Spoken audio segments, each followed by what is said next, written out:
లెక్కలేనన్ని సార్లు ఆయన మీద మనం ఆయాసపడినా ఒక్కసారి కూడా ఆయన మన మీద ఆయాసపడలేదు. లెక్కలేనన్ని సార్లు ఆయనకు మనం వీపు చూపించిన ఒక్కసారి కూడా ఆయన మనకు వీపు చూపించలేదు. లెక్కలేనన్ని సార్లు మనం మౌనంగా ఉన్నా ఆయన ఒక్కసారి కూడా మన విషయంలో మౌనంగా లేడు. అనేక సందర్భాల్లో మనకు శ్రమలు వచ్చినప్పుడు భయపడిపోతాం, బెంబెలెత్తిపోతాం. అన్నీ నాకే వచ్చేయంటి, మిగతా వాళ్ళు బాగున్నారే, నేనే ఈ శ్రమలు భరించలేకపోతున్నాను, ఇవన్నీ నా మీదకి ఏక తాటి మీద దాడి చేస్తున్నాయి ఏంటి, ఏక రాశిగా నా మీదకి వచ్చి నిలబడిపోయాయి ఏంటి అని మనం అనుకున్నాం. శ్రమలు మన జీవితాన్ని ఆధ్యాత్మిక వలయంలోనికి తీసుకుని వెళ్ళాలని దేవుని యొక్క ఉద్దేశం. సోలిపోయి డసిపోయిన పడుకున్నా నీతో పాటు వచ్చేవాడే యేసుక్రీస్తు ప్రభువు. ఆయన ఖచ్చితంగా చెప్తున్నాడు, నేను నిన్ను విడవను. నీ భర్త విడిచినా, నీ భార్య విడిచినా, నీ తోబుట్టువులు విడిచినా, నీ కన్న పిల్లలు విడిచినా, 9 నెలలు కడుపులో మోసి బయటికి తీసుకొని వచ్చి నాభి సూత్రము కత్తిరించిన నీ పిల్లలు నిన్నే విడిచిన. మనుషుడు బహుశా మీరు కూడా తలస్తా ఇలాగ వచ్చిండొచ్చు, ఇదే నా అవసాన దశ, ఇంకింత, ఇది రాత్రే, ఇదే ఆఖరి, ఇదే రాత్రి భోజనం, ఇదే ఆఖరి రాత్రి భోజనం, ఇదే ఆఖరి రాత్రి నిద్ర, ఇదే ఆఖరి కూడిక, ఇదే ఆఖరి జీవితం, ఇదే ఆఖరి ప్రార్థన, ఇదే ఆఖరి ఆరాధన, ఇదే ఆఖరి మీటింగ్, ఇదే ఆఖరి అనుకోవచ్చు. But in the sight of God it is first one, it's a beginning, not the ending. దేవుని దృష్టిలో ఇది ఆరంభం మాత్రమే కానీ ముగింపు కాదు.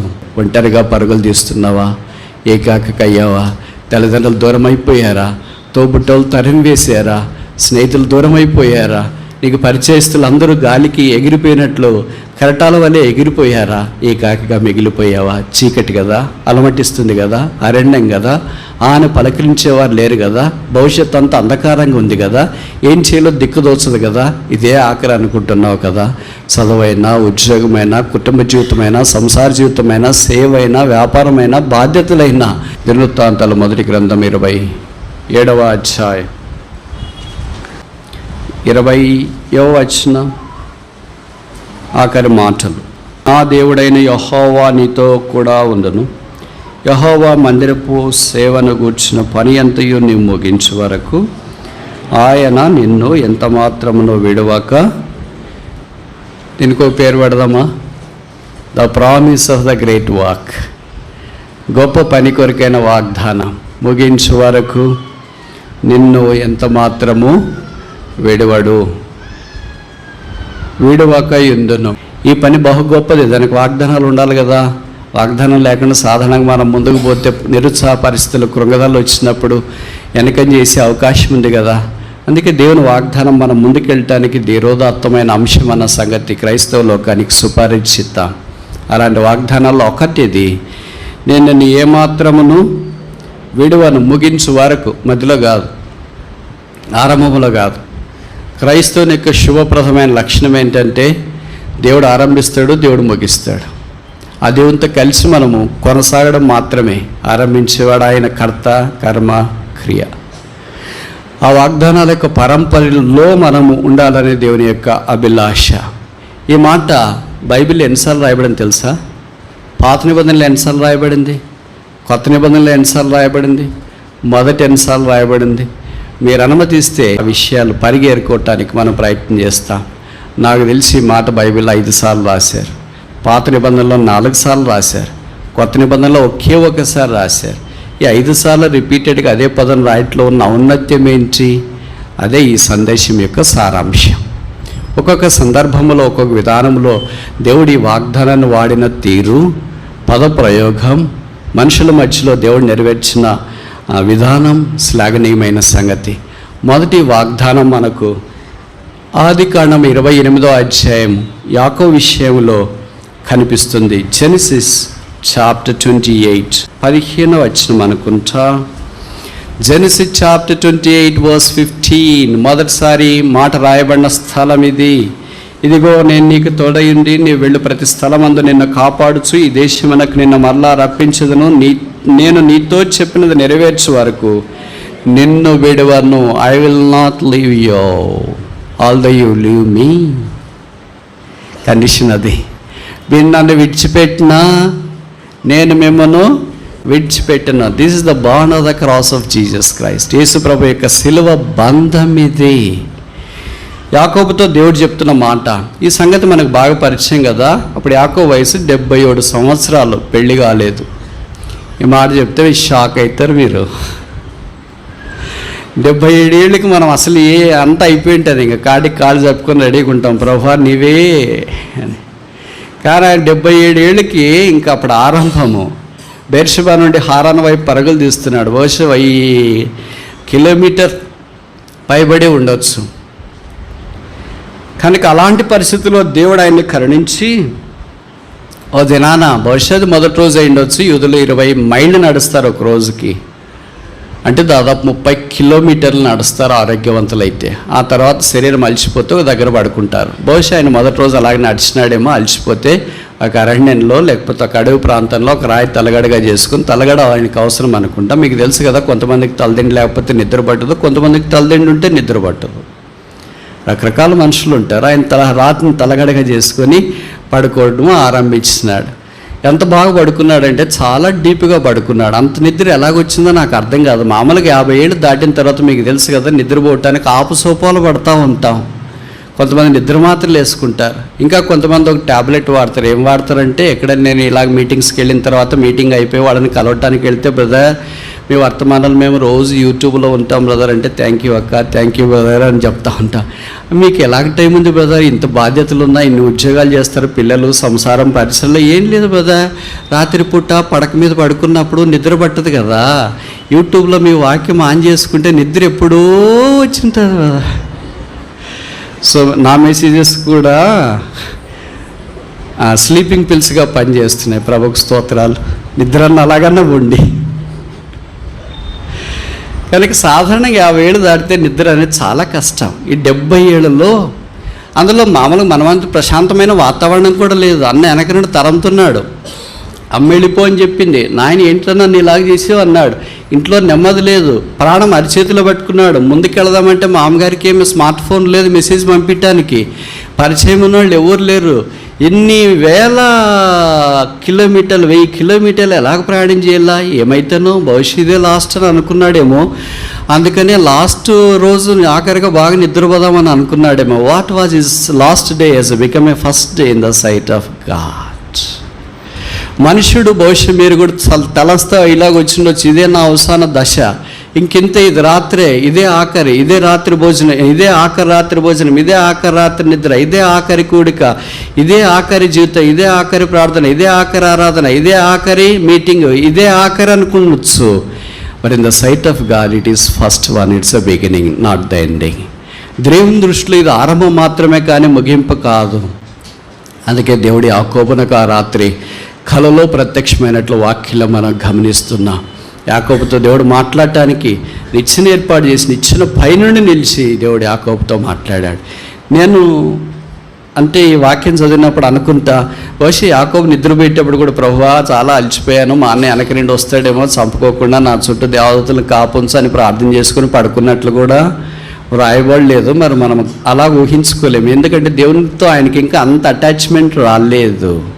కానీ దేవుడు ఆయన దర్శించడానికి ఇష్టపడ్డాడు. ఒంటరిగా పరుగులు తీస్తున్నావా, ఏకాకయ్యావా, తల్లిదండ్రులు దూరం అయిపోయారా, తోబుట్టోళ్ళు తరిం వేసారా, స్నేహితులు దూరం అయిపోయారా, నీకు పరిచయస్తులు అందరూ గాలికి ఎగిరిపోయినట్లు కెరటాల వల్లే ఎగిరిపోయారా, ఏకాకిగా మిగిలిపోయావా? చీకటి కదా, అలమటిస్తుంది కదా, అరణ్యం కదా, ఆయన పలకరించేవారు లేరు కదా, భవిష్యత్తు అంతా అంధకారంగా ఉంది కదా, ఏం చేయాలో దిక్కుదోచదు కదా, ఇదే ఆఖరి అనుకుంటున్నావు కదా. చదువైనా, ఉద్యోగమైనా, కుటుంబ జీవితమైనా, సంసార జీవితమైనా, సేవైనా, వ్యాపారమైనా, బాధ్యతలైనా బహుశా యాకోబు వలె చీకట్లో ఉంటే నీతి సూర్యుడు ఉదయించకుండా మానాడు. అలాగే చీకట్లో ఉన్న మానవ జాతి అంతటినీ నీతి సూర్యుడు వదిలేసింటే, యేసుప్రభు వదిలేసింటే, ఇది నేను ఇక్కడ ఉండను. మీలో చాలామంది ఇక్కడ ఉండరు అనుకుంటా. అనేకసార్లు మనం ప్రార్థన చేయకపోయినా ఆయాసపడి విసిగిపోయి, ఇంకేం దేవుళ్ళు, ఏం ప్రార్థన చేయాలి, ఏం మందిరంకి వెళ్ళాలి, ఏం బైబిల్ చదవాలా, ఇన్ని రోజులు చదివిన దానికి ఏం ఫలితం ఉంది, సేవ చేసిన దానికి ఏం ఫలితం ఉంది, దేవుని కొరకు జీవించిన దానికి ఏం ఫలితం ఉంది, ఓడిపోయిన నాకంటే ఇరుగు పొరుగు చాలా బాగున్నారు, వాళ్ళు అంత మందిరానికి రారు, బైబిల్ చదవరు, ప్రార్థన చేయరు, క్రమంగా దేవుని గురించి సువార్త ప్రకటించరు, వాళ్ళే బాగున్నారు, నాకు ఇది ఎందుకు చేయాలలే, నేనెందుకు ఇలాగ దైవికమైన మార్గాల్లో వెళ్ళాలి అని సోలిపోయి డసిపోయి నువ్వు పడుకున్నా. నీతో పాటు వచ్చేవాడే యేసుక్రీస్తు ప్రభువు. ఆయన ఖచ్చితంగా చెప్తున్నాడు, నేను నిన్ను విడవను. నీ భర్త విడిచినా, నీ భార్య విడిచినా, నీ తోబుట్టువులు విడిచినా, నీ కన్న పిల్లలు విడిచినా, 9 నెలలు కడుపులో మోసి బయటికి తీసుకొని వచ్చి నాభి సూత్రము కత్తిరించిన నీ పిల్లలు నిన్ను విడిచినా, సిలువలో నీ కొరకై వ్యసనాక్రాంతుడిగా వ్యాధిని అనుభవించిన వాడిగా వేలాడదీయబడిన యేసు విడివాడు.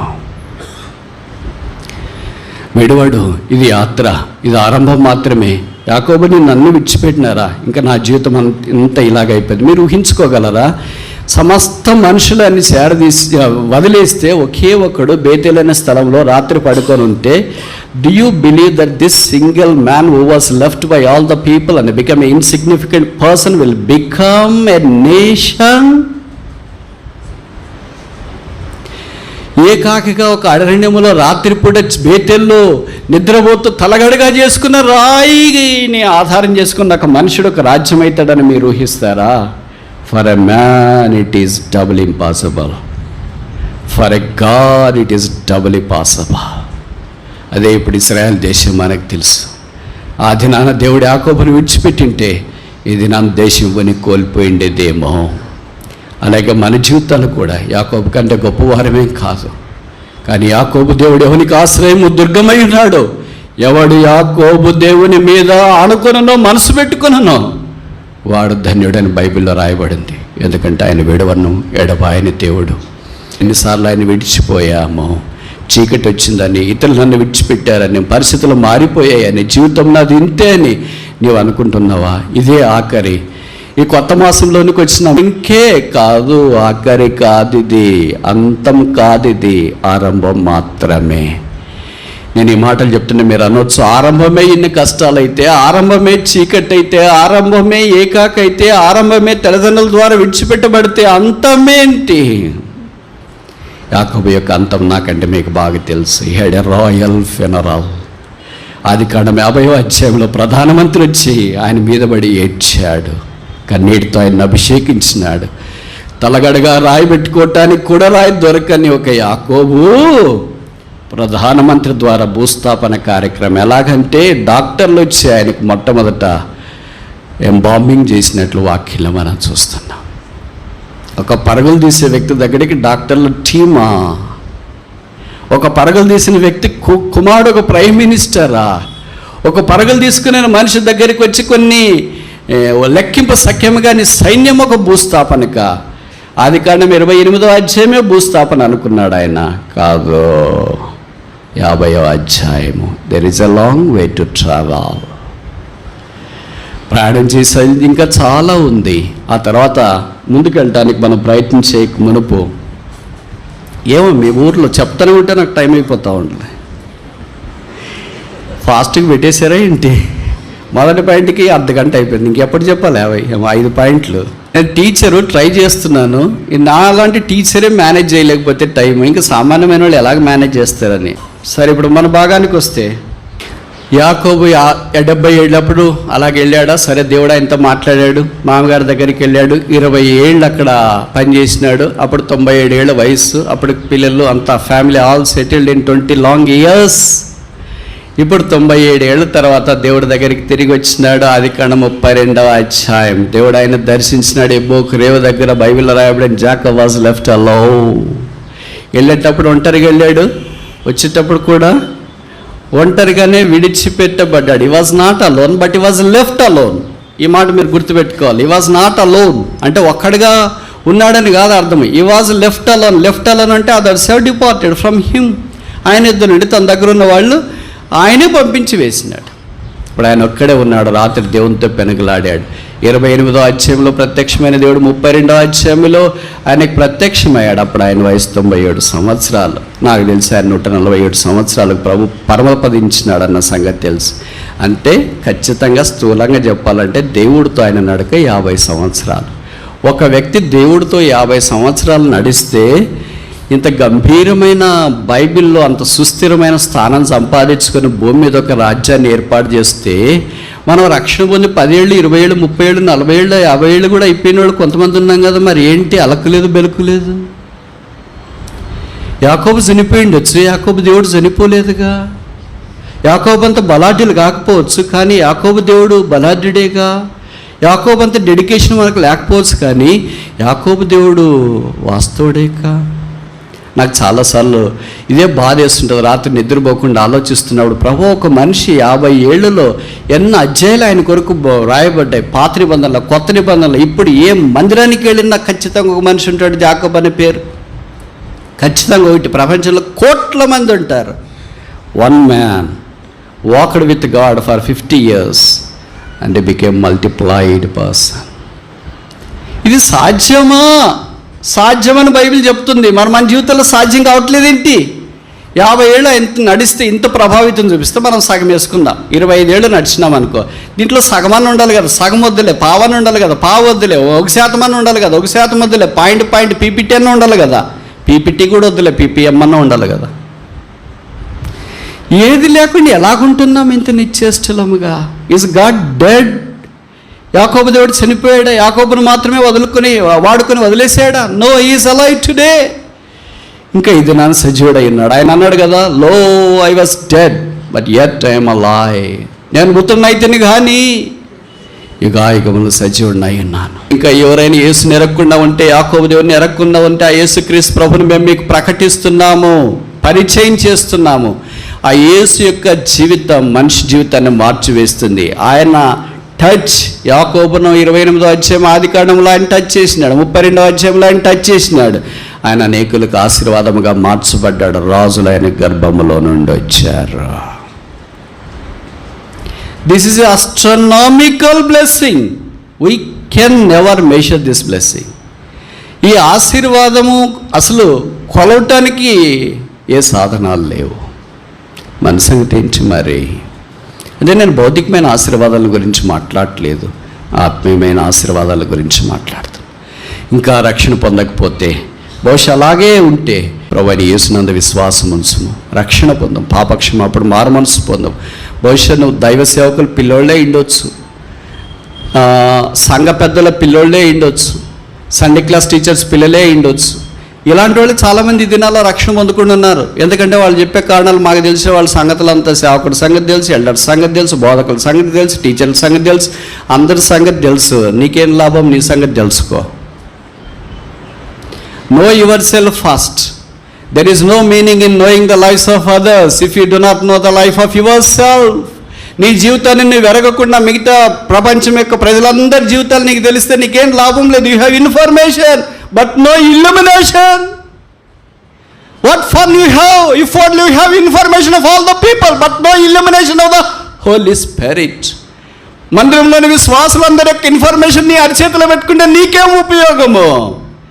పరిశుద్ధాత్మ దేవుని యొక్క ఇల్లుమినేషన్, ప్రకాశం హృదయంలో లేకుండా ఉంటే ఇవన్నీ ఓ దినాన్ని మాడపడుకున్నప్పుడు అక్కడికి రాదు.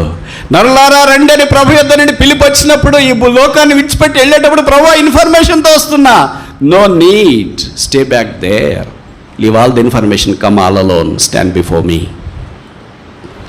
ఒక్కడివే వచ్చే ఇక్కడ నిలబడు. కొంతమంది అంటారు, నాకు దేవుని గురించి ఇంకా బాగా తెలియదు, అంత పూర్తి తెలుసుకున్న తర్వాత నేను దేవుడిని నమ్ముకుంటా. ఓ మనిషి, అసలు నీకు అర్థమవుతుందా దేవుడు అంటే? నువ్వు ఏదో బీటెక్ అది ఇది చదివేసినంత మాత్రం నువ్వు ఎంత చదివినట్లు ఫీల్ అయిపోతున్నావేంటి? దేవుని గురించి నువ్వు అంత తెలుసుకుంటావా? అసలు నిన్ను గురించి నీకేం తెలియదు. నువ్వు పైనుండి కిందాకి ఎంత ఎత్తున్నావో తెలుసా? ఎంతలా ఉన్నావో తెలుసా? ఎన్ని కణాలు ఉన్నాయో తెలుసా?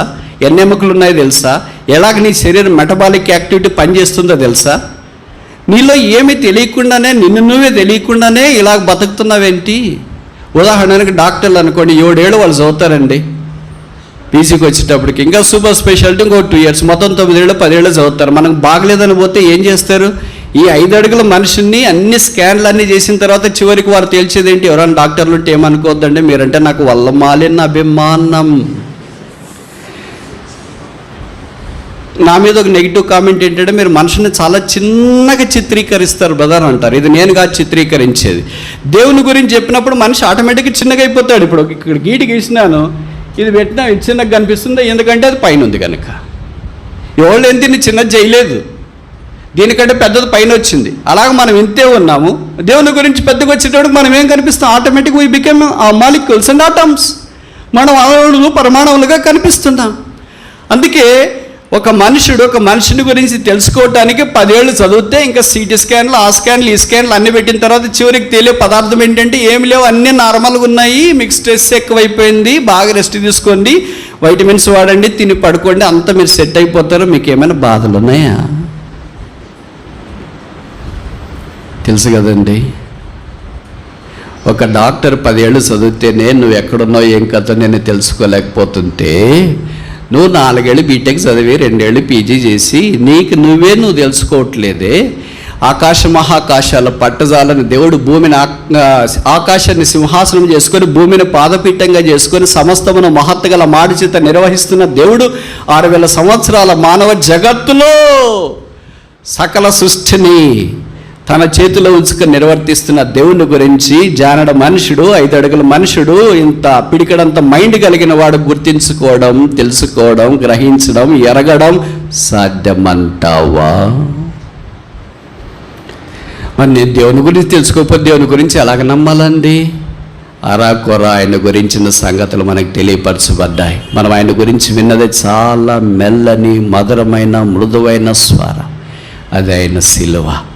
క్రైస్తవ్యం అంటే it's not to explain but to experience. Christianity is not to explain but to experience. క్రైస్తవం అంటే వివరించేది కాదు, అనుభవించేది. అదే యేసు యొక్క సిలువ యందు విశ్వాసం ఉంచి పాపక్షమాపణ పొంది మారు మనసు పొంది ఆధ్యాత్మికమైన జీవితంలోనికి రావాలని ప్రభువు నిన్ను కోరుతున్నాడు. ఆ యేసు నీకొద్దా? ఆ రక్షకుడు వద్దా? ఇంకెంతకాలం వాయిదా వేస్తావు? ఎంతకాలం మనుషులు చూస్తూనే ఉంటావు? ఎంతకాలం వాళ్ళు బాగలేరు, వీళ్ళు బాగలేరు, ఇటు బాగలేరు, అటు బాగలేరు, ఎంతకాలం ఇలాగుంటా? How long you will be like this?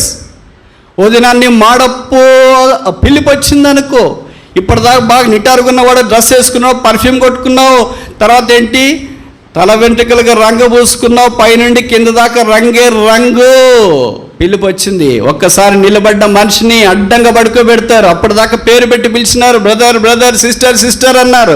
ఇప్పుడు పేరు మారిపోతుంది, బ్రదర్ బాడీ ఎక్కడ పెట్టారండి? బ్రదర్ ఏమయ్యాడు? బాడీ అయినారు. సిస్టర్ ఏమైంది?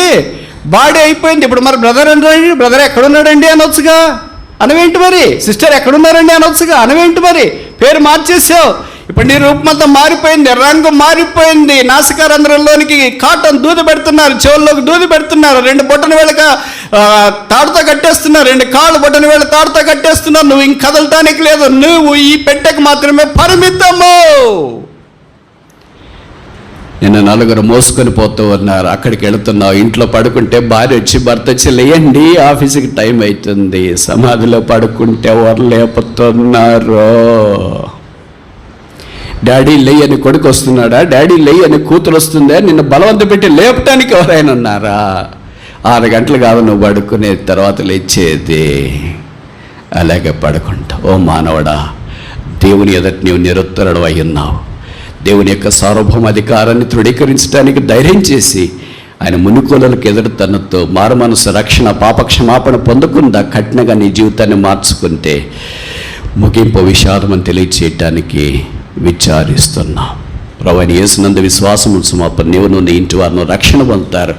యాకోబు వలె అద్వితీయమైన ఆశీర్వాదంలోనికి మనం తీసుకురావడానికి అవకాశం ఉంటుంది. దీనికి మనం ఒక పేరు పెడదామా? The promise of the pilgrimage. యాత్రికునికి యొక్క వాగ్దానం. యాకోబు యాత్రికుడు, దేవుడు ఆ వాగ్దానాన్ని నెరవేర్చినాడు. అంత ఇంత గొప్ప సామ్రాజ్యాధిపతి అయి గోత్రాల కర్త అయి యాకోబులో నుండి లోకరక్షకుడని యేసుక్రీస్తు ప్రభు వారి భూమి మీదకి దిగిరావటానికి ఆధారమయ్యాడు. What blessing is greater than the blessing of bringing forth the saviour into this world. ఈ లోకానికి రక్షకుని భూమి మీద తీసుకొని వచ్చే అంత ఆశీర్వాదం కంటే ఇంక అధికమైన ఆశీర్వాదం ఏం కావాలా? రెండోది చూస్తామా? సరే 3-4 చూసి ముగిస్తాం. యెహోషువ మొదటి అధ్యాయం. జాషువా చాప్టర్ 1. యెహోషువ మొదటి అధ్యాయము 6వ వచనం. Book of Jashuva chapter 1 verse 6. నిన్ను విడవను, నిన్ను ఎడబాయను, నిబ్బరము కలిగి ధైర్యముగా నుండము. దేవుని యొక్క వాగ్దానం దేవుడు యెహోషువ యుద్ధకు కూడా ఇలాగే తీసుకుని వచ్చినట్లు ఈ వాక్యం ద్వారా మనకు అర్థమవుతుందన్న సంగతి ఎరుగుదాం. అందుకని ఈ యెహోషువ దగ్గరికి వచ్చేటప్పటికి యెహోషువ ముందున్న పరిస్థితిని చూసి, శత్రువులను వారందరిని చూసి, లేదా మోషే తర్వాత ఆ స్థానాన్ని ఎలాగ నేను భర్తీ చేయగలను, వీటన్నిటిని చూసి బహుశా భయపడుతున్నాడు వచ్చేమో, దిగులుగున్నాడేమో. ప్రభు ఆయనతో ఏం చెప్తున్నాడు అంటే భయపడొద్దు, దిగులు పడొద్దు. భయపడొద్దు, దిగులు పడొద్దు అంటే అర్థం ఏంటి? భయపడుతున్నాడు, దిగులు పడుతున్నాడు అని అర్థం. జంకొద్దు అంటే జంకుతున్నాడు అని అర్థం. ఇది సాధారణంగా మనం బైబిల్ అర్థం చేసుకునేటప్పుడు వాడుకునే పర్యాయ పదాలు. అంటే ఇది టెలిఫోనిక్ కాన్వర్జేషన్ మాదిరి. ఇక్కడ మీరు ఫోన్ మాట్లాడుతుంటారు, అవతల ఎవరు మాట్లాడుతుంటారు నాకు తెలియదు, కానీ మీరు ఇచ్చే జవాబులను బట్టి నేను కొంత గెస్ చేస్తాను. బాగున్నా అని అన్నారు అనుకో, అవతల వాళ్ళు ఏం అడిగింటారు? బాగున్నావా. తిన్నా అన్నారు అనుకో, అవతల వాళ్ళు ఏం అడిగింటారు? తిన్నావా అని అడిగి. మందిరంలో ఉన్నా, అవతల వాళ్ళు ఏం అడిగింటారు? ఇప్పుడు బైబిల్ కూడా అలాంటిదే. నువ్వు భయపడవద్దు అంటే ఏమని అర్థం? భయపడ్డాడు. జడేయవద్దు అంటే ఏమని అర్థం? జడైపడ్డాడు. కనుక ఇవన్నీ బహుశా యెహోషువలో ఉన్నాయేమో. దేవుడు ఆయన జ్ఞాపకం చేస్తూ యెహోషువ యొక్క భద్రతను గురించి పూచికతో హామీ ఇస్తున్నాడు, ప్రామిస్ ఆఫ్ ప్రొటెక్షన్. ప్రభు మన జీవితాల్లో కూడా ఇలాంటి భద్రత ఇవ్వాలని కోరుతున్నాడు. యెహోషువ అసమానమైన క్రైస్తవ విశ్వాస వీరుడు. ఆయన విశ్వాసం గొప్పది. సూర్యుని నాపాడు. 6000 సంవత్సరాల మానవ చరిత్రలో సూర్యుని చంద్రుని నాపిన ఏకైక క్రైస్తవ విశ్వాస వీరుడు ఒక్కడు. ఒక్కొక్కరి జీవితాలు చూసినప్పుడు అనిపిస్తుంది, ప్రభువా ఈ బైబిల్ అసలు నాకు ఎక్కడన్నా ఉందా? కనీసము అనంత దూరంలోనైనా ఉన్నానా ఈ బైబిల్కి? మనం చూస్తే ఎక్కడ పడిపోయి పాడైపోయి భ్రష్టు పట్టిపోయి ఏం లేకుండా ఆదివారం వచ్చి ఆరాధన చేసి బలలో పాల్పొంది, ఏదో కానికి ఇచ్చేసి భోజనం ఆఫీస్లో పాల్పొంది, రిక్షా ఎక్కి, ఆటో ఎక్కి, షేర్ ఆటో ఎక్కి, బండెక్కి ఇంటికి పోతున్నాం. ఆ తర్వాత అంతే. ఏమయ్యాడు యాకోబు దేవుడు? ఏమయ్యాడు యెహోషువ దేవుడు? ఏమయ్యాడు సొలొమోను దేవుడు? ఏమయ్యాడు దావీదు దేవుడు? పుస్తకంలో ఉన్నాడా? జీవితంలో లేడా? ఆయన పుస్తకంలో ఉండి జీవితంలో లేకపోతే I don't want this God any longer for me. ఆయన బైబిల్లోనే మాత్రమే దాగి ఉండి నా జీవితంలో కార్యస్థితి కలిగించకపోతే ఈ దేవుడితో నాకేం పనుంది? ఇది కూడా ఒక కథల పుస్తకమే కదా. ఇది కూడా ఒక సామాన్యమైన గొప్ప వ్యక్తుల ద్వారా దేవుడు జరిగించిన కార్యమే కదా. ఆ దేవుడు నాలో కూడా మనలో కూడా కొంతైనా మన విశ్వాసం కొలిది కార్యసిద్ధి కలిగి జరిగించినప్పుడు ఆ దేవుని గురించిన అవగాహనలోనికి మనం రావటానికి అవకాశం. యెహోషువ దేవుడు అలాగూ బలపరిచి వాడుకుంటూ వచ్చినాడు. బలమైన సాధనమయ్యాడు. ఆయన పేట పుస్తకం ఉంది.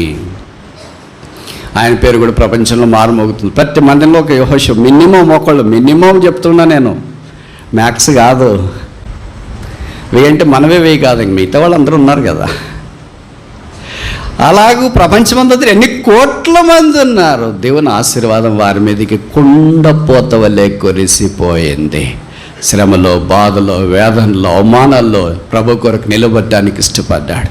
అనేక సందర్భాల్లో మనకు శ్రమలు వచ్చినప్పుడు భయపడిపోతాం, బెంబెలెత్తిపోతాం. అన్నీ నాకే వచ్చేయంటి, మిగతా వాళ్ళు బాగున్నారే, నేనే ఈ శ్రమలు భరించలేకపోతున్నాను, ఇవన్నీ నా మీదకి ఏక తాటి మీద దాడి చేస్తున్నాయి ఏంటి, ఏక రాశిగా నా మీదకి వచ్చి నిలబడిపోయాయి ఏంటి అని మనం అనుకున్నాం. శ్రమలు మన జీవితాన్ని ఆధ్యాత్మిక వలయంలోనికి తీసుకుని వెళ్ళాలని దేవుని యొక్క ఉద్దేశం.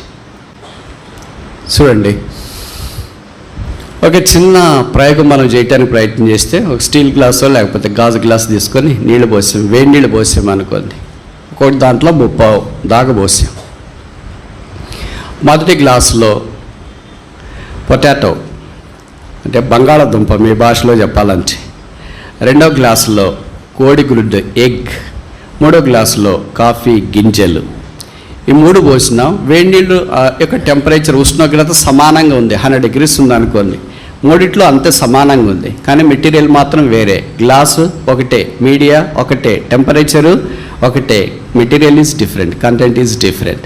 ఇప్పుడు 3 పదార్థాలు 3 రకాలుగా స్పందిస్తాయి వేడి నీటికి. మొదటిది బంగాళాదుంప. కొద్దిసేపు అయిపోయిన తర్వాత మనం తీస్తే ఎలాగుంటుంది? మెత్తగా ఉంటుంది. పూరీ కర్రీకి హైలైట్గా ఉంటుంది. రెండవది తీస్తే ఎగ్. అదంతా షెల్లో నుండి ఏమంటారు, గులకనా,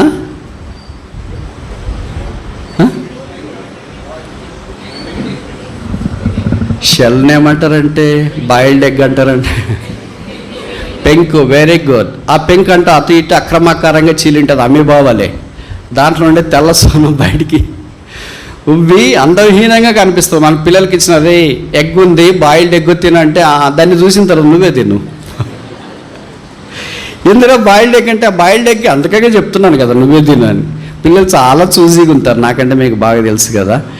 అందుకే అది అక్రమాకారంగా ఉంటుంది. అలా కాకుండా మామూలు బాయిల్డ్ ఎగ్ అయితే పిల్లలు తినడానికి ఎవరు తినడానికైనా రెడీగా ఉంటుంది. మూడోది కాఫీ గింజల దగ్గరికి వస్తే ఆ గింజలన్నీ నీళ్ళల్లో బాగా మరిగిపోయి మంచి కాఫీ ప్రియులకు ఆకట్టుకునేటట్లు నోరు ఊరేటట్టు వాసన వస్తుంది.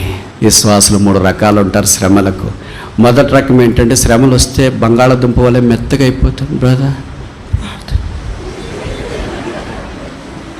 అక్క అయిపోయింది బ్రదర్ తెచ్చి గట్టిగానే చెప్పండి అన్నమాట. ప్రార్థన చేస్తూనే ఉన్నాం అక్క, చెప్పొచ్చు కదా. ఇంకేం బ్రదర్ అంతా అయిపోయింది, ప్రార్థన ప్రభు పిలిస్తే అప్పుడే వాడు బంగాళాదుంప మాదిరి పూర్తిగా మెత్తగా అయిపోతారు. ఇంకా అంతా అయిపోయింది. శ్రమలో ఉంటే మనం బయటికి రాలేమని. సింహబోన్లో నుండి దానిలో బయటికి రాలేదా? వచ్చాడా రాలేదా? చెరసాల్లో నుండి యోసేపు బయటికి రాలేదా? సంఖ్యలలో నుండి పేతురు బయటికి రాలేదా? బైబిల్లో కథలు కదా ఇవి, మన జీవితాల్లో కాదు కదా. బైబిల్ దేవుడు మన జీవితంలో కూడా ఉన్నాడు. అందుకే బైబిల్లో చాలా వాక్యాలు రాశారు. దాంట్లో ఒకటి ఏంటంటే అగ్ని గుండాన్ని వెళ్ళినా అది నిన్ను కాల్చు, నదులలో బడి వెళ్ళినను నీ మీద పొర్లిపార. వస్తాయి మరి, నదులు వస్తాయి, అగ్ని వస్తుంది, అన్నీ దాడి చేస్తుంటాయి. ఒకేసారి వస్తే అది అవిశ్వాసులకైతే అలాగ రావేమో. మనకు ఒకేసారి దాడి చేస్తాయి. ఒకటి దాని తర్వాత ఒకటి వస్తే భరిస్తాము, అట్లా రావు. శ్రమలు ఎప్పుడు సింగిల్గా రావు, గ్రూప్గా వస్తాయి. సింహం మాత్రమే సింగిల్గా వస్తుంది. శ్రమలకు భయం, సింగిల్గా పోవాలంటే సింహం దగ్గరికి. గ్రూపులుగా వస్తాయి. రోగాలు వచ్చిన గ్రూపులుగా వస్తాయి. ఆయనకి బాగుండదు, ఆవిడికి బాగుండదు, పిల్లలకు బాగుండదు, బంధువులకు పడి ఎవరో ఒకరు చూసుకునే వాళ్ళు ఉండాలి కదా. ఎవరు లేరు, అందరూ మంచం పట్టేసి అలాగే వస్తాయి. మరి ఆ శ్రమలో నిలబడినప్పుడు దేవుడిచ్చే ఆనందం, అతిశయం చాలా గొప్ప. ఇప్పుడు రెండవ రకం ఏంటంటే కోడిగ్రుడ్డులాగా ఆ పెంకని పైన చెప్పారు కదా, వాళ్ళు అక్రమాకారంగా అయిపోతారనమాట. ఏంటి బ్రదర్ సమస్యలు? ఏం దేవుడు ఏమోనండి, మదనికి వెళ్తున్నా, ప్రార్థన చేస్తున్నా, వాక్యం చేస్తున్నా, కానీ అన్ని శ్రమలన్నీ మాకే వచ్చేసాయి. మీరే తెచ్చుకున్నారంట కదా, మేము ఎందుకు తెచ్చుకుంటాం? దేవుడు అనుమతించినాడు మాకు. అబ్బో, ఎట్టు అమీబావాలి. అమీబాకు ఒక డెఫినెట్ ఫామ్ ఉండదు, మీకు తెలుసు కదా. Amoeba is a micro animal and a very primitive animal, rudimentary animal that has no definite preferred shape and form. అలాగే విశ్వాసులు కూడా అలాగే రకరకాలుగా ఎప్పుడు ఎలాగ ఉంటాడో తెలియదు. ఆదివారం ఒక రకంగా, సోమవారం ఒక రకంగా. అలాగే ఏమంటే శ్రమలండి ఎవరికి రాకూడదండి. చివరికి వాళ్ళు ఒక కంక్లూజన్ చెప్తారు, మా శత్రువులకు కూడా రాకూడదండి, మాకు వచ్చినా పర్వాలేదు. అది రెండవ రకం. మూడవ రకం ఏంటంటే కాఫీ గింజల వల్లే యేసుక్రీస్తు ప్రభు వలె పరిమళ వాసన వెదసలేవారు. యేసు తాను శ్రమ పొందు వారికి సహాయం చేయవాడై అన్నాడు. శ్రమ అంత ప్రాముఖ్యమా? శ్రమ అనేది ఒక పాఠశాల, ఒక university, but free education, but nobody wants enrolment. ఇంకోసారి చెప్పనా, శ్రమ అనే ఒక విశ్వవిద్యాలయము ఉచితంగా విద్యను అభ్యసిస్తుంది. దాని వైస్ ఛాన్సలర్ దేవుడు, దాని ప్రిన్సిపల్ యేసుక్రీస్తు ప్రభు, టీచరు ప్రొఫెసరు పరిశుద్ధాత్మ దేవుడు. క్లాస్ పోయి చూస్తే ఖాళీగా ఉంది, బెంచ్ల్లోనంతా పిల్లలు లేరు. ఏమంటే బిలీవర్స్ వచ్చి చూస్తున్నారు బోర్డు. ఇది ఆడేం రాస్తున్నాడంటే స్కూల్ ఆఫ్ సఫరింగ్ అని పెట్టారు, క్లాస్ రూమ్ ఆఫ్ సఫరింగ్ అని. వచ్చిన వాళ్ళంతా ఇటు తొంగి చూస్తున్నారు, వెళ్ళిపోతారు. ఎవరన్నా ఉన్నారా అంటే ఒకే ఒకడు కూర్చొని ఉన్నాడంటే. ఎవరా అంటే యోబో. నువ్వు సింహం నిజంగా, ఒక్కడే సింగిల్గా కూర్చొని ఉన్నాడు. అందుకే మీరు ఊహిస్తారా, యోబు ఒక బైబిల్ స్టడీ చెప్పలేదు, ఎలాంటి యూట్యూబ్లో ఏం చెప్పలేదు, సేవ అంటే ఫుల్ టైం మినిస్ట్రీలో లేడు, ఒక సండే క్లాస్ లేదు, ఒక VBS, ఒక యూత్ క్యాంప్, ఒక మినిస్ట్రీలో పాల్పొందలేదు, తప్పల వాటిలో ఐడియలైన్స్లో పాట రాయలేదు, వంట చేయలేదు, ఏం చేయలేదు. ఒకే ఒక శ్రమల గుండా ప్రభు తీసుకుని వెళ్ళటానికి అప్పగించుకున్నాడు. 42 అధ్యాయాలు పరిశుద్ధాత్మ దేవుడు కేటాయించిన. Is this that important in the sight of the lord to pass through the sufferings of the lord? ప్రభు సిద్ధపరిచే శ్రమల గుండా వెళ్ళినప్పుడు దేవుడు అంత ప్రాముఖ్యత ఇస్తాడు. 42 అధ్యాయాలు. ఇప్పుడు నేను చెప్తా, మీరు జవాబు చెప్పండి, సరేనా? సరేనా కాదా? Very good. నెహెమ్యా ఎన్ని నెహెమ్యా గ్రంథంలో ఎన్ని అధ్యాయాలు ఉన్నాయి? 13. నెహెమ్యా కప్ బీరర్ అనగా సూషోను కోటలో పాత్ర అందించేవాడు రాజుకు. అంటే ఇది దాదాపు పిఎంఓ ఆఫీస్లో పనిచేసేంత సమానం. పిఎంఓ ఆఫీస్లో బయట సెంట్రీగా ఉన్నవాడు కూడా చాలా పవర్ఫుల్. ఎందుకు పవర్ఫుల్ అంటే వాళ్ళు చెప్పేది అలాగే చెప్పిన వెంటనే ఏమనుకుంటామంటే చాలా పవర్ఫుల్ కదా అనుకుంటా. ఆ పిఎంఓనే రోజు చూసే వ్యక్తి అనుకోండి, రోజు ఆయన దగ్గరికి వెళ్ళి మాట్లాడేవాడు, ఇంకెంత పవర్ఫుల్. మరి నెహెమ్యా అలాగే రోజు రాజు దగ్గర కనిపిస్తాడు. కనీసం రోజుకు 3 సార్లు, మన ఇండియన్ కల్చర్ మాదిరి వేసుకుంటే ఉదయం, మధ్యాహ్నము, సాయంకాలం మాదిరి రోజుకు 3 సార్లు పిఎంని కలుస్తుంటే లేదా రాష్ట్రపతిని కలుస్తుంటే, రాజుని కలుస్తుంటే ఆయన ఎంత పవర్ఫుల్ అయిండాలి. అంత పవర్ఫుల్ వ్యక్తి 52 రోజుల్లో గోడలు కడితే 13 అధ్యాయాలు పరిశుద్ధాత్మ దేవుడు కేటాయించినాడు. పక్కనకి వస్తాం. ఎవరు? ఎస్తేరు రాణి అడిగారు. రాణి దేవుని ప్రజలైన వారిని, మిలియన్ల కొద్ది ప్రజలను కాపాడింది. రాజు దగ్గరికి వెళ్ళి నిలబడింది. ప్రభువు కార్యమును నెరవేర్చడానికి శ్రద్ధ చూపింది. ఆమెకి ఎన్ని అధ్యాయాలు కేటాయించాడు పరిశుద్ధాత్మ దేవుడు? 10 అధ్యాయాలు కేటాయించినాడు. సరే, 3వ వ్యక్తి దగ్గరికి వస్తాం. దానియేలు.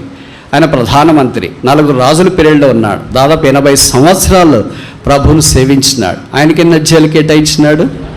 12. ఇప్పుడు 3 కలపండి. క్యాలిక్యులేటర్ కావాలా? అంటే Nehemiah plus Esther plus Daniel is less than Job. ఇది ఈక్వేషన్ 1. అర్థమవుతుంది నేను చెప్పే మాటలు.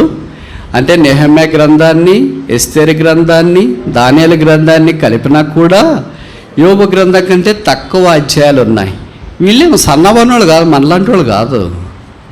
నెహెమ్యా రాజు దగ్గర ఉన్నాడు, ఎస్తేరేమో రాణి. ఇంకా ఆమె అనుకుంటే చాలా ఏమైనా జరుగుతుంది. 127 సంస్థానాలకి రాణి అంటే తమాష కాదు కదా. తర్వాత దానియేలు దగ్గరికి వస్తే ప్రధానమంత్రి కదా, దేవుని సన్నిధిలో విజ్ఞాపన చేసినాడు, సింహాన్ని నోళ్ళు మూసినాడు కదా. ఇలాంటి గొప్ప వ్యక్తిని గురించి బైబిల్లో ఎన్ని అధ్యాయాలు కేటాయించబడ్డాయి? ఏంటి? 12. ఇప్పుడు మీరు 3 కలిసి ఎన్ని అధ్యాయాలు ఉన్నాయి? 35. ఇంకెన్ని తక్కువ వచ్చినాయి? సరే, ఇప్పుడు ఇవన్నీ మనం ఆలోచిస్తే దేవుని యొక్క దృష్టిలో ఒక వ్యక్తి శ్రమల గుండా యోబు వలె వెళ్ళినప్పుడు నెహెమ్యాలాగో గొప్ప వ్యక్తి అయినా, ఎస్తేరు లాంటి గొప్ప రాణైనా, దానియేలు లాంటి గొప్ప ప్రధానమంత్రి అయినా శ్రమ పొంది బయటకు వచ్చిన వ్యక్తిని దేవుడు ఎంత ఘనపరుస్తున్నాడని అర్థమవుతుంది. అందుకే 42:1-2లో అన్నాడు యోబు, యెహోవా నీవు సమస్త క్రియలు చేయగలవనియు, నీవు ఉద్దేశించింది ఏదియో నిష్ఫలము కానేరదని నేనిప్పుడు తెలుసుకొంటిని. దేవుడు వారందరినీ భద్రపరిచి కాపాడుతూ వచ్చినాడు. ఇప్పుడు మన సంగతి ఏంటి? ఆయన శ్రమ పొందకుండా ఉంటే ఇదే మనం ఇక్కడ ఉండేవారం కాదు. ఆయన సెలవిచ్చిన మాట, వెళ్ళిపోక మునుపు లోకంలో మీకు శ్రమ కలుగును, ఆయనను ధైర్యం తెచ్చుకుని నేను లోకాన్ని జయించున్నాను. కలిగే శ్రమలు, పోరాటాలు, ఇబ్బందులు, వీటన్నిటి గుండా ప్రభు మనల్ని తీసుకుని వెళుతున్నా సువర్ణం వల్లే బయటికి తీసుకురావాలని ఆయన యొక్క ఉద్దేశం. సిలువను చూస్తూనే ఆయన శ్రమలతో పోల్చుకున్నప్పుడు మనం వినదగినవి కాదు. ఇంకొక మాటలో చెప్పాలంటే అసలు ఆయన శ్రమలు, మన శ్రమల గురించి మాట్లాడేటప్పుడు ఆయన శ్రమల గురించి మనం పేరెత్తడానికి కూడా లేదు. ఆయన ఆకాశమందు ఉన్నాడు, మన భూమి మీద ఉన్నాం.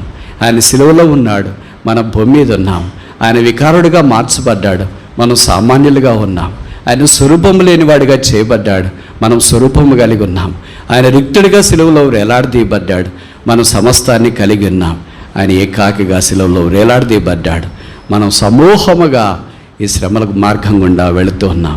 గొప్ప సాక్షి సమూహం మనకంటే ముందుగా వెళుతుండగా మనం వారిని చూస్తూ ఆ సిలువను గురిగా కలిగి ఉండి సిలువ రక్త ప్రవాహంలో కడుక్కొని శుద్ధీకరించబడిన వారమై ఈ మిక్కిలి గొప్ప పని కొరకై పూనుకోవాలని కోరబడుతున్నా. ఈ పని ముగించే వరకు నేను మిమ్మల్ని విడవాను. మరి విడిచిపెట్టింది ఎవరు? మనిషికున్న నైజం ఏంటంటే నిరారోపణ చేయట, అక్యూజేషన్. వాళ్ళు చెప్పక మునిపే మనమే మాట్లాడతాం. ఈ మధ్యలో ఎప్పుడు కనిపించట్లేదు ఏంటి మీరు? నువ్వు కనిపించట్లేదు, వాళ్ళు నిన్ను అడుగుతారని నువ్వే ముందు రివర్స్లో పెట్టేస్తావు కదా. Is it not true? It is true very where. ఏమిటి ఈ మధ్యలో ఫోన్ చేయడం మానేశారు అంటే మీరు మానేశారు కనుక వేరే వాళ్ళు మానేసినారు అన్నమాట. ప్రతి దానికి మనం ఏం చేస్తామంటే నేరారోపణ.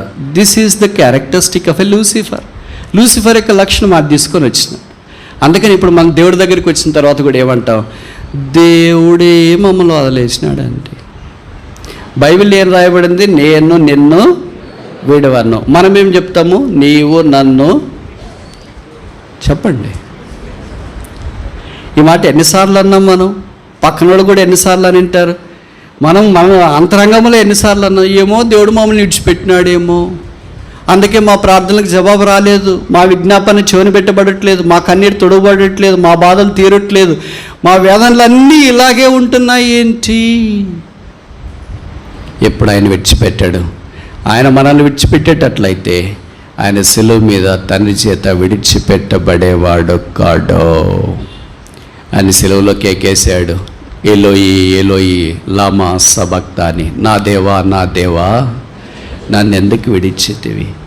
ఆయన శిలువలో 7 మాటల్లో మొదటి మాట తండ్రి అని సంబోధించాడు, ఆఖరి మాట కూడా తండ్రి అని సంబోధించినాడు. ఈ ఒక్కసారే తన జీవితంలో నా దేవా అన్నది.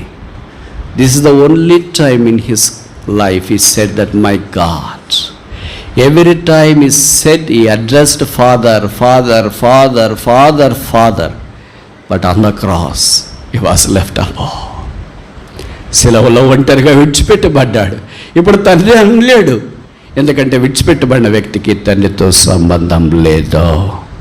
నిత్యత్వం మొదలుకొని నిత్యత్వం దాకా సదాకాలం తండ్రి కుమారుడు ఏకరీతిగా ఉన్నాడు. ప్రియకుమారుడు, ముద్దుల కుమారుడు, ఏకైక కుమారుడు, అద్వితీయ కుమారుడు, జనదే కుమారుడు, దావీదు కుమారుడు, తన యొక్క స్థానంలో ఉన్న కుమారుడు, మహిమను పంచుకున్న కుమారుడు, తర్వాత సింహాసనాన్ని పంచుకున్న కుమారుడు, రాజ్యాన్ని పరిపాలించే ఆ కుమారుణ్ణి తండ్రి శిలువలో పాపముగా చేయబడిన దాన్ని చూచి, శాపగ్రాహిగా మార్చబడిన దాన్ని చూచి ఒక్కసారిగా జీవించాడు.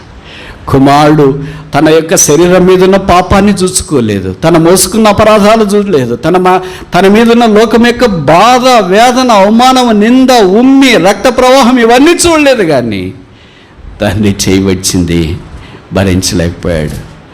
రోమీలరా, ఎందుకు నా మీద ఉమ్మి వేశారని లేదు, ఎందుకు నన్ను సిలువ కొడతారని అనలేదు, ఎందుకు నన్ను కోడాలతో కొడుతున్నారని అనలేదు.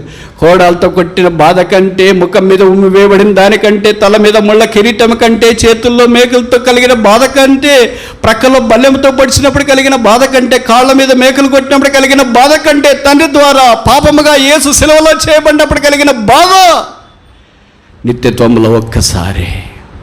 అందుకని ఆ బాధలో ఆయన కేక వేశాడు, నా దేవా నా దేవా నన్ను ఎందుకు చేయవిడిచింది.